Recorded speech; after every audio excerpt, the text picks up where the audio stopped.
tuwang-tuwa. Punta daw kami sa ilog.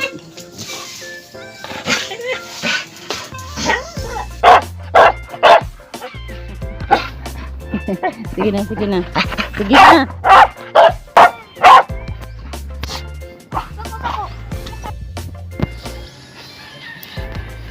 Good morning guys. 6 AM in the morning.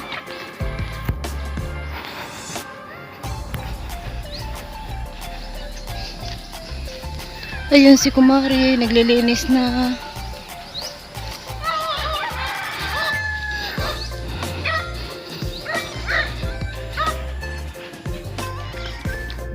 Sa ganitong panahon guys, dito sa amin ang hirap ng tubig.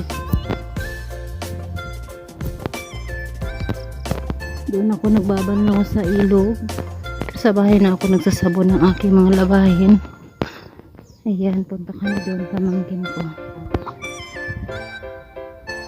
Ayan, yung mga nauna na sa amin naligo na doon. Dito kasi sa amin guys, wala pang nawasa or liwad.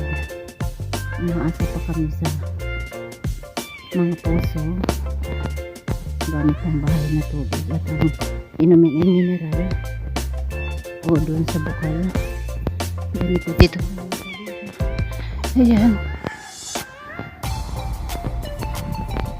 ang hirap sa tubig.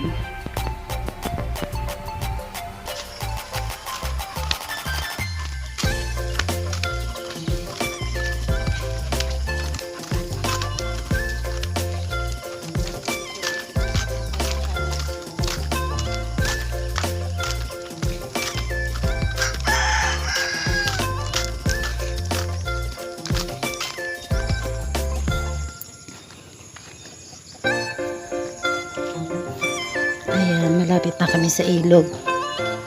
Kawawa yung mga magsasaka guys.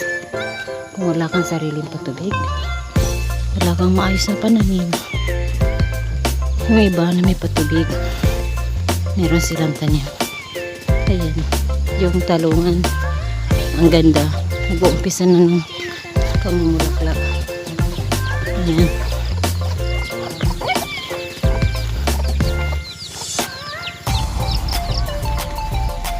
Ayan guys, may mga lupa kasi mayroong recrap dito. Yung ginagawa, nilalagyan ng kyotalat.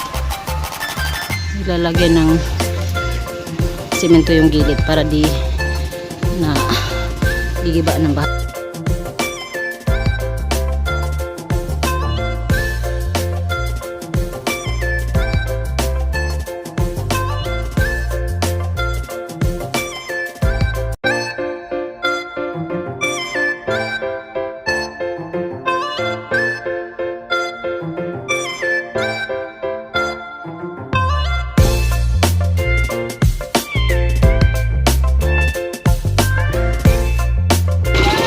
Ayan, naliligo sila guys. Mga estudyante yan.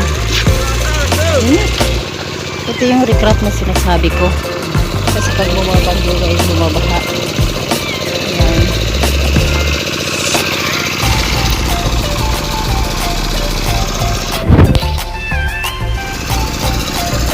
Banlaw, banlaw.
Maligo ka na.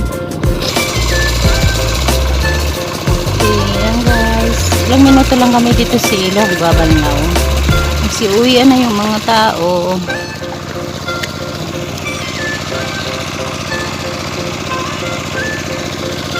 Ayan. Tapos na rin kami maligo ng pamangking ko. Uwi na din kami. Nakapagbalnaw na ako. Ayan. Lagay ko lang sa balikat.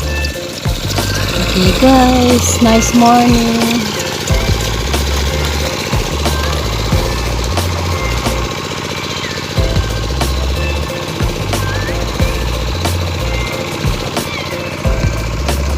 Ang daming water lily yung ilog sa amin ngayon. Yan, ang ganda ng sikat ng araw. Napakainit na naman siguro ngayon.